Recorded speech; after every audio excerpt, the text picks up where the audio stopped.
Hey guys, welcome back to Alleviated Soul. So today I'm going to narrate you Srimad Bhagavatam in story form, which is told by Purna Pratna Dasa and adapted from Srimad Bhagavatam of His Divine Grace A.C. Bhakti Vedanta Swami Prabhupada. So today we are gonna start with the further creation of Lord Brahma, Canto 3. Vidura next desired to hear about what Brahma did to create living beings after having generated the Prajapatis, as well as how the Prajapatis themselves engaged in creating under the order of their father. In response, Maitreya began to describe the creation from the very beginning of its manifestation. When the undifferentiated modes of nature became agitated by the destinies of the aggregate living entities, the glance of Mahavishnu and the force of time, the Mahatattva or total material elements, was produced. In this way, three kinds of false ego were generated. From false ego evolved the five gross elements, that is, earth, water, fire, air, and ether. The five subtle elements or sense objects known as Tanmatra, which is sound, touch, form, taste, and smell. The five knowledge acquiring senses, which are the eyes, ears, nose, tongue, and skin, and the five working senses, which are the speech, hands, feet, anus, and genitals. With the help of the energy of the Supreme Lord, these were combined to produce a shining universal egg that lay on the water of the causal ocean in a lifeless state for 1000 years. Thereafter, the Lord expanded himself as Garbhodaka Shri Vishnu and entered the universe, lying down upon the ocean that he created from his perspiration. From the navel of Garbhodaka Shri Vishnu sprouted a greatly effulgent lotus flower, the reservoir of all the conditioned souls, and thereafter the first created being, Brahma, was born. When the Lord again expanded himself as Shirodaka Shri Vishnu and entered his heart, Brahma became inspired to recreate the universe as it had been previously. First, Brahma created from his shadow the five coverings of ignorance. Tamisra, the anger of envy which makes one forget his constitutional position as a part and parcel servitor of the Lord. Andha Tamisra, the conception that death is the ultimate end. Tamas, ignorance of one's eternal spiritual identity. Moha, attachment to things in relationship with the material body. And Mahamoha, madness for material enjoyment. Out of disgust, Brahma threw off that body of ignorance, and when it took the form of night, which is the source of hunger and thirst, the Yakshas and Rakshasas hurriedly took possession of it. Thereafter, when the Yakshas and Rakshasas became overpowered by these urges, they rushed at Brahma from all sides to devour him while crying out, "Spare him not, eat him up."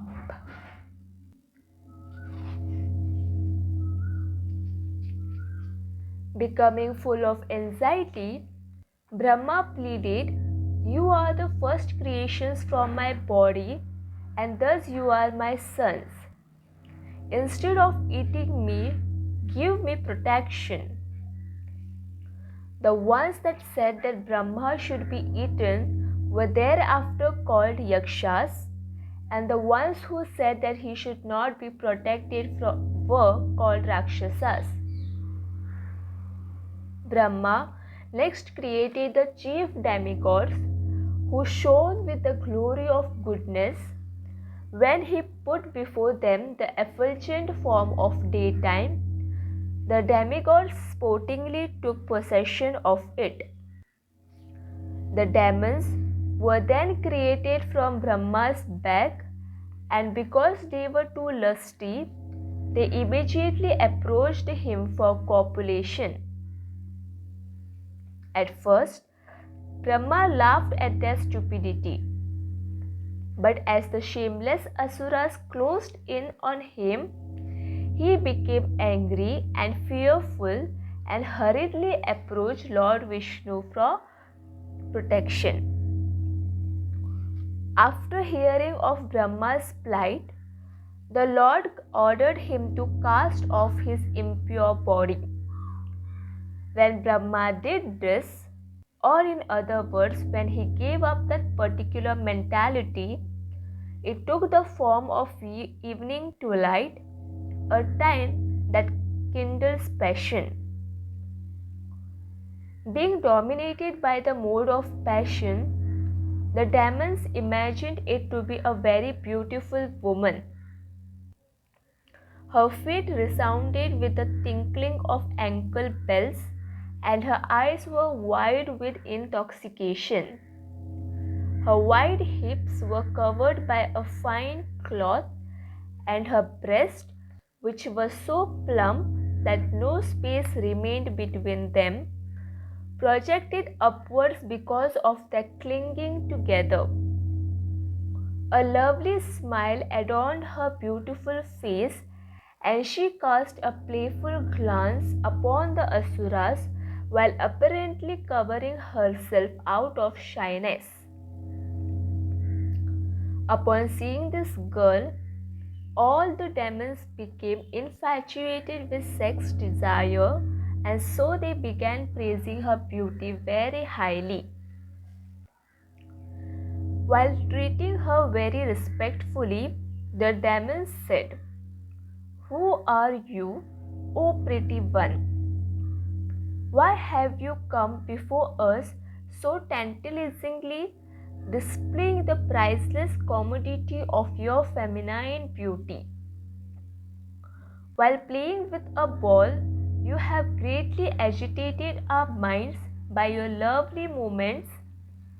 Your waist appears to have become fatigued due to being oppressed by the weight of your full-grown breast."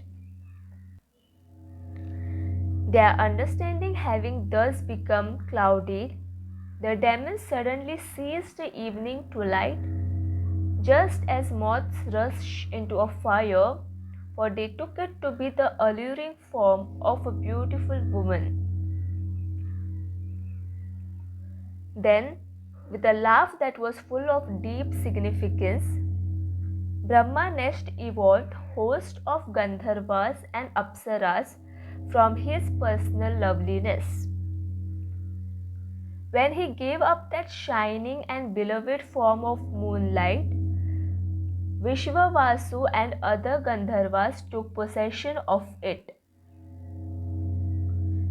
Thereafter, Brahma created ghosts and fiends from his laziness, and upon seeing them before him, naked and with scattered hair, he closed his eyes. The Bhutas and Pishachas possessed the body that Brahma then threw off in the form of his yawning, and which is also known as the sleep that causes drooling. For this reason, such ghosts attack those men who are impure, and by possessing them, they cause what is known as insanity. Brahma next created host of sadhyas and pittas by means of an invisible form that came from his navel. The pittas took possession of that invisible body, and it is through the medium of this form that offerings are made to them during the performance of the Shraddha ceremony. From his ability to remain invisible, Brahma next created the Siddhas and Vidyadharas and gave them that form which is called Antardhana. Thereafter, when Brahma saw his reflection in the water, he evolved the Kimpurushas and Kinnaras from it while admiring himself. When Brahma gave up that shadowy form, those beings took possession of it.